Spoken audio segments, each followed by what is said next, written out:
भारत माता की, भारत माता की, भारत माता की, वंदे वंदे वंदे।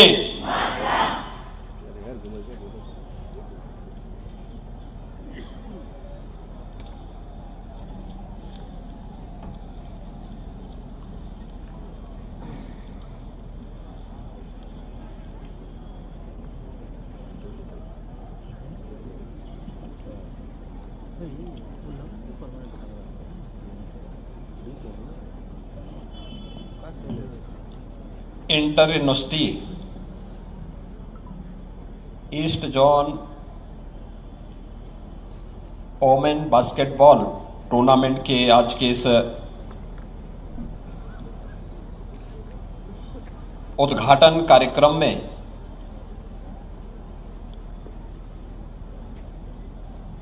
जिनके सानिध्य में यह आयोजन 15 से 19 जनवरी के बीच में संपन्न होना है, दीनदयाल उपाध्याय गोरखपुर विश्वविद्यालय की कुलपति प्रोफेसर पूनम टंडन जी, विश्वविद्यालय क्रीड़ा परिषद के अध्यक्ष प्रोफेसर विमलेश कुमार मिश्र जी, गोरखपुर के महापौर डॉक्टर मंगलेश श्रीवास्तव जी, विधान परिषद सदस्य डॉक्टर धर्मेंद्र सिंह जी, मान्य विधायकगण श्री महेंद्रपाल सिंह जी, विपिन सिंह जी, प्रदीप शुक्ला जी, राजेश त्रिपाठी जी, फतेह बहादुर सिंह जी, इंजीनियर श्रवण कुमार निषाद जी, विधान परिषद सदस्य ध्रुव कुमार त्रिपाठी जी, भारतीय जनता पार्टी के जिला के अध्यक्ष श्री जनार्दन तिवारी जी, महानगर संयोजक श्री राजेश गुप्ता जी,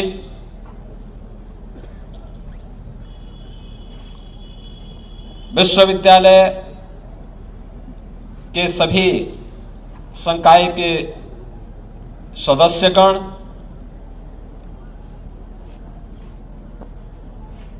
पूर्वी जोन से जुड़े हुए 14 राज्यों के 31 विश्वविद्यालयों से जुड़े हुए सभी प्रतिभागी टीम के सदस्य, इस पूरे टूर्नामेंट को जिन अधिकारियों, मैनेजर और कोचेज के सानिध्य में संपन्न हो रहा है, ऐसे सभी हमारे टीम मैनेजर, प्रतिभागी और इस कोचेज अन्य उपस्थित सभी यहां के छात्र छात्राएं, बहनों और भाइयों, मैं सबसे पहले मकर संक्रांति से प्रारंभ हुए east zone university basketball women tournament के आज के इस उद्घाटन कार्यक्रम के अवसर पर पूर्वी जोन से जुड़े हुए 14 राज्यों के सभी प्रतिभागी टीमों का, उनके मैनेजर और कोचेज का बाबा गोरखनाथ की इस पावन धरा पर उत्तर प्रदेश में आगमन पर हृदय से मैं स्वागत करता हूं। आप सभी का मैं हृदय से अभिनंदन करता हूं। मैं धन्यवाद देता हूं भारत सरकार के शिक्षा मंत्रालय को, जिन्होंने पूर्वी जोन की इस प्रतिष्ठित प्रतियोगिता के लिए दीनदयाल उपाध्याय गोरखपुर विश्वविद्यालय का चुनाव किया है। गोरखपुर सेवतार महायोगी गोरखनाथ की पावन साधना स्थली के साथ ही भारत की आध्यात्मिक, सांस्कृतिक और ऐतिहासिक पृष्ठभूमि का एक महानगर भी है, जनपद भी है। देश की अनेक महत्वपूर्ण घटनाओं का साक्षी यह जनपद और यह क्षेत्र है। यह जनपद जहां भारत की अत्यंत आध्यात्मिक और सांस्कृतिक पृष्ठभूमि का जनपद है, वहीं भारत के वैदिक साहित्य को वैश्विक मानचित्र पर प्रस्तुत करने का जो अभिनव कार्य पिछले 100 वर्षों से हो रहा है, वह गीता प्रेस बीसी गोरखपुर में स्थित है। भारत की आजादी के आंदोलन को एक नई ऊंचाई तक पहुंचाने वाले महान क्रांतिकारी पंडित राम प्रसाद बिस्मिल, शहीद बंधु सिंह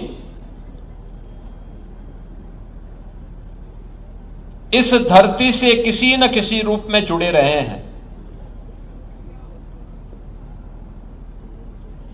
आजादी के आंदोलन का चोरी चोरा कि वह घटना जिसने विदेशी हुकूमत की चूलों को हिलाने का काम किया था, उसका संबंध भी इसी जनपद से है। हिंदी साहित्य के महान उपन्यासकार मुंशी प्रेमचंद की कर्मस्थली रही है। ऐसे अनेक विभूतियों से संबंध रखने वाली इस पावन धरा पर दीनदयाल उपाध्याय गोरखपुर विश्वविद्यालय उत्तर प्रदेश के उच्चतम से उच्च शिक्षा के एक महत्वपूर्ण केंद्र के रूप में पूर्वी उत्तर प्रदेश के छात्र छात्राओं के लिए एक महत्वपूर्ण केंद्र है। और इस महत्वपूर्ण केंद्र में आज देश के पूर्वी जोन के 14 राज्यों की 31 टीमें इस बास्केटबॉल प्रतियोगिता के साथ इस आयोजन का हिस्सा बनने के लिए यहां पर उपस्थित हुए हैं। जिन राज्यों के द्वारा प्रतिभाग किया जा रहा है उनमें बिहार, छत्तीसगढ़, मणिपुर, त्रिपुरा, नागालैंड, मिजोरम, सिक्किम, पश्चिमी बंगाल, उड़ीसा, झारखंड, असम, मेघालय, अरुणाचल प्रदेश के साथ ही उत्तर प्रदेश की टीम भी इस आयोजन का हिस्सा बनी है। यह आयोजन अपने आप में इन 5 दिनों तक देश की बेटियों के उस उमंग और उत्साह के साथ ही जीवन के प्रत्येक क्षेत्र में बेटियां भी बेहतरीन प्रदर्शन कर सकती हैं, यह देखने का अवसर पूर्वी उत्तर प्रदेश के नागरिकों को और विश्वविद्यालय के छात्रों को प्राप्त होगा। क्योंकि इन 5 दिनों के अंदर जो अलग अलग लीग मैचेस होने हैं, मैं भी यहां पर परिचय देख रहा था। जब मैंने यहां पर अभी प्रातःकालीन सत्र में उद्घाटन सत्र के दौरान यहां पे दीनदयाल उपाध्याय गोरखपुर विश्वविद्यालय और शहीद नंद कुमार पटेल विश्वविद्यालय रायगढ़ की टीम का मैं परिचय ले रहा था, एकदम उत्साह से भरपूर, आत्मविश्वास से भरपूर ये दोनों टीमें अपने बेहतरीन खेल का परिचय देने के लिए यहां पर उतावला दिखाई दे रही हैं। और मुझे लगता है कि जब हम खेल की बात करते हैं तो आपने पिछले 11 वर्ष के अंदर देश के अंदर एक नई खेल संस्कृति को जन्म लेते हुए देखा है। याद करिए 2014 के पहले खेल और खेलकूद की प्रतियोगिता इस सरकार के एजेंडे का हिस्सा नहीं हुआ करता था। लोग ये मानते थे कि यह कोई प्रायोरिटी सेक्टर नहीं है, अक्सर इसकी उपेक्षा होती थी। इंटरनेशनल स्टैंडर्ड के इंफ्रास्ट्रक्चर न होने के नाते हमारे प्रतिभाशाली खिलाड़ी या तो पलायन करता था या कुंठित होकर के वह हताश और निराश बैठा रहता था। लेकिन अब देश के अंदर 2014 के बाद जिस प्रकार की एक नई खेल संस्कृति प्रधानमंत्री मोदी जी ने विकसित की है, आज वह देखते हुए बनती है। याद करिए जब उन्होंने देशवासियों को खेलो इंडिया खेलों के माध्यम से जोड़ने का आह्वान किया था, फिट इंडिया मूवमेंट के माध्यम से, एक स्वस्थ शरीर के माध्यम से कैसे हम सशक्त राष्ट्र के निर्माण की आधारशिला तैयार कर सकते हैं, इसकी प्रेरणा दी। सांसद खेलकूद प्रतियोगिता के माध्यम से गांव गांव तक इन खेलकूद की प्रतियोगिताओं को हम आगे बढ़ाएं, इसके लिए उन्होंने प्रेरित किया। और अब तो जीवन के एक महत्वपूर्ण आयाम के रूप में खेल और खेलकूद से जुड़ी हुई गतिविधियां आज हम सब के लिए अत्यंत महत्वपूर्ण हो चुकी है। याद रखिए, ये खेलकूद की गतिविधियों में हमारे भारत की प्राचीन परंपरा ने सदैव उसको महत्व दिया है। जब भारतीय ऋषि परंपरा इस बात का उद्घोष करती है कि शरीर माध्यम खलु धर्म साधनम, तो वह अचानक नहीं कहती है। उसके पीछे का भाव यही रहता है कि जीवन के जितने भी साधन हैं उन सबको स्वस्थ शरीर से ही प्राप्त किया जा सकता है।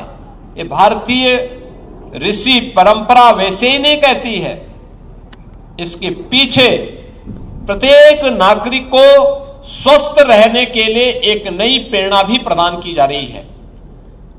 और स्वस्थ शरीर तभी होगा, तभी किसी व्यक्ति के पास होगा जब वह उस पर उचित ध्यान देगा, नियम और संयम से रहेगा, जीवन में अनुशासन का पालन करेगा। यह अनुशासन उसे न केवल जीवन में नियम और संयम से रहने के लिए बल्कि उसको अपने शरीर पर ध्यान देने और उसके माध्यम से, स्वस्थ शरीर के माध्यम से अपने समाज को भी और राष्ट्र को भी सशक्त बनाने की एक दृढ़ इच्छा की शक्ति के साथ कार्य करने के लिए उसे प्रेरित करती है। आज खेलकूद को तमाम परिवारों ने अपने जीवन का हिस्सा बनाया है और मैं देखता हूं देश के अंदर कई राज्यों में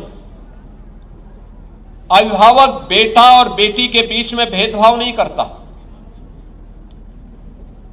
बल्कि प्रारंभ में ही इस बात को अनुभव करता है कि अगर बच्चा पढ़ाई लिखाई के अलावा किसी एक खेल में रुचि लेता है तो पूरा ध्यान अभिभावक उसके लिए उस खेल विशेष पर लागू करने का प्रयास करता है, उसे प्रोत्साहित करता है, उस प्रकार की सुविधाएं उपलब्ध करवाता है। आज उसी का परिणाम है कि हम लोग भारी पैमाने पर खेल के उस इंफ्रास्ट्रक्चर को आगे बढ़ाने में मदद कर पा रहे हैं।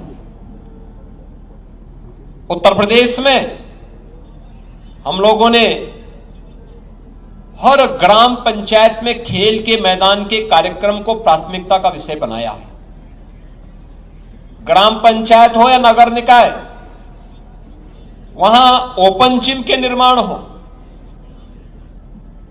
ब्लॉक स्तर पर मिनी स्टेडियम का निर्माण हो, जिले स्तर पर स्टेडियम के निर्माण हो, ये सभी कार्यक्रम युद्ध स्तर पर आगे बढ़े। अब केवल ओलंपिक में या कॉमनवेल्थ या एशियाड में या वर्ल्ड चैंपियनशिप में मेडल प्राप्त करने वाले खिलाड़ियों को केवल अब भारत सरकार ही पुरस्कार नहीं देती है, विभिन्न राज्य सरकारें भी इसके लिए उन्हें पुरस्कृत करती है। ओलंपिक उत्तर प्रदेश की हमारी सरकार, अगर कोई उत्तर प्रदेश का नौजवान ओलंपिक के लिए क्वालिफाई करता है और टीम में प्रतिभाग करता है, तो हम उस प्रतिभागी को 10 लाख रुपए की मदद प्रतिभाग करने के लिए उपलब्ध करवाते हैं, उसके लिए स्पोर्ट्स किट उपलब्ध करवाते हैं। इसके अलावा अगर वह मेडल जीतता है, ओलंपिक में गोल्ड मेडल जीतता है, एकल खेल है, और गोल्ड मेडल जीतने पर 6 करोड़ रुपए सरकार उसे उपलब्ध करवाती है और क्लास 1 की जॉब भी उसे उपलब्ध करवाती है। अगर टीम गेम है तो स्वर्ण पदक पर 3 करोड़ रुपए सरकार उसे उपलब्ध करवाती है। रजत पदक पर एकल गेम में 3 करोड़ और टीम गेम पर हम उसे 1.5 करोड़ रुपए की मदद अपनी ओर से उपलब्ध करवाते हैं। ऐसे ही कांस्य पदक में भी हम उपलब्ध कराते हैं। एशियाड में, कॉमनवेल्थ गेम्स में, वर्ल्ड चैंपियनशिप में जो भी खिलाड़ी इन प्रतियोगिताओं में प्रतिभाग करता है, मेडल जीतता है, अब तक हम उत्तर प्रदेश के अंदर 500 से अधिक खिलाड़ियों को, जिन्होंने ओलंपिक में, कॉमनवेल्थ गेम्स में, एशियाड में, वर्ल्ड चैंपियनशिप में मेडल प्राप्त किए हैं, उन्हें हमने उत्तर प्रदेश के अंदर अलग अलग विभागों में उन्हें सीधे नौकरी दी है। डिप्टी एसपी का पद दिया है, तहसीलदार का दिया है, क्षेत्रीय क्रीड़ाधिकारी का भी हमने उत्तर प्रदेश के अंदर क्षेत्रीय क्रीड़ाधिकारी के 6 पद सीधे खिलाड़ियों की से उसमें चयन करने की व्यवस्था की है। जो मेडल प्राप्त करेंगे इन चैंपियनशिप में, उनको हम सीधे वहां पर भर्ती करने की कार्रवाई करेंगे। यह भी हमने उसके साथ जोड़ा है। खेलकूद की गतिविधियां केवल एक आधार न बने, इसको केवल एक सामान्य बोलचाल का हिस्सा, एक औपचारिकता न बनाए, बल्कि खेलकूद की गतिविधियों को हम अपने दिनचर्या का हिस्सा बनाएं। प्रत्येक नागरिक, औपचारिक न हो बल्कि यह हर व्यक्ति के जीवन का हिस्सा बने। इसके लिए उत्तर प्रदेश के अंदर 96,000 से अधिक स्पोर्ट्स किट हम लोगों ने युवक मंगल दल और महिला मंगल दल को वितरित किए हैं, जिनके माध्यम से गांव-गांव में एक नई खेल संस्कृति को विकसित किया जा सके। उस खेल संस्कृति को विकसित करने की दिशा से ही आज हम सब यहां पर उपस्थित हुए हैं। आज के इस अवसर पर मैं उत्तर प्रदेश के सभी और देश के पूर्वी जोन से आए हुए इन सभी प्रतिभागी टीमों से भी कहूंगा, प्रधानमंत्री मोदी जी की खेल और खेलकूद की गतिविधियों में अपार रुचि है। आपने देखा होगा किसी भी अंतर्राष्ट्रीय प्रतियोगिता में जब कोई भारतीय टीम प्रतिभाग करती है और मेडल जीत के लेके आती है, प्रधानमंत्री जी स्वयं उस टीम के साथ बैठते हैं, उनके साथ इंटरेक्शन करते हैं। आपने देखा होगा जब भी कोई टीम, भारतीय टीम कहीं जाती है, उसे हर प्रकार का प्रोत्साहन प्रधानमंत्री मोदी जी के माध्यम से प्राप्त होता है। और अब तो 2030 का कॉमनवेल्थ गेम्स भारत के अंदर अहमदाबाद में होने जा रहा है। और मैं अभी से कहूंगा हमारी टीमों को, हमारे विश्वविद्यालयों को, हमारे महाविद्यालयों को, हर राज्य को इसके लिए अपने आप को तैयार करना होगा। याद करिए, जो आज से खेल में आगे बढ़ेगा 2030 के कॉमनवेल्थ गेम्स के लिए वह क्वालिफाई भी करेगा और फिर उसमें मेडल भी जीतेगा। आज से हमें अपनी तैयारी करनी होगी। 2036 के ओलंपिक के लिए भारत आवेदन कर रहा है और मोदी जी के नेतृत्व में हम मानते हैं कि 2036 का ओलंपिक भी भारत में हो, और 2036 का ओलंपिक भारत में हो तो भारत अधिकाधिक मेडल प्राप्त करे, इसकी तैयारी हम सबको करनी चाहिए। मुझे प्रसन्नता है कि दीनदयाल उपाध्याय गोरखपुर विश्वविद्यालय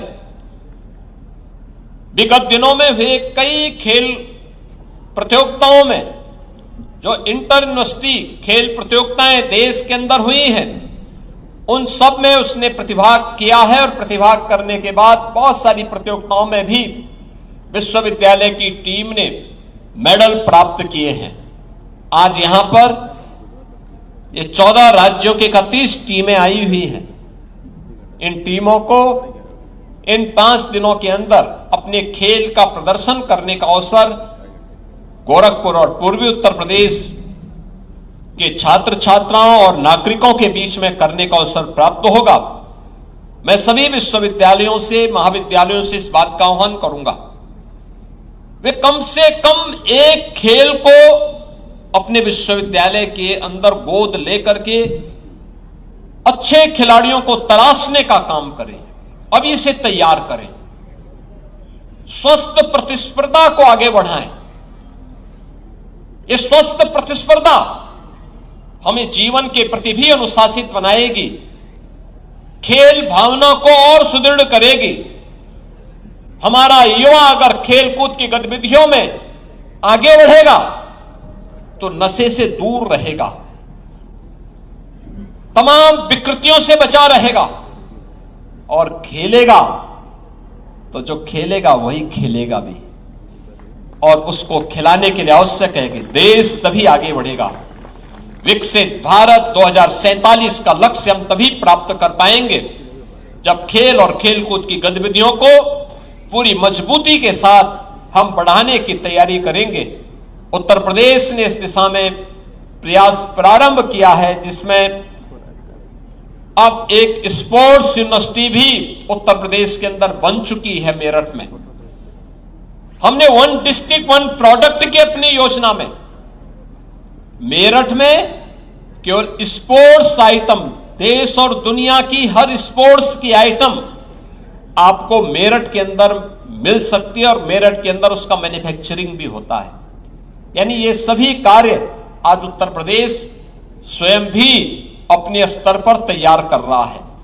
मुझे पूरा विश्वास है ये जो 14 राज्यों की टीमें यहां पर उपस्थित हुई हैं, ये टीम उत्तर प्रदेश को देखेंगी, यहां जानेंगी, अपने बेहतरीन खेल से यहां के लोगों को अवगत करा करके, और ये टीम भावना हम राष्ट्र निर्माण की प्रवर्तमान अभियान के साथ भी अपने आप को जोड़ करके 2047 के विकसित भारत की संकल्पना को आगे बढ़ाने में अपना योगदान देंगे।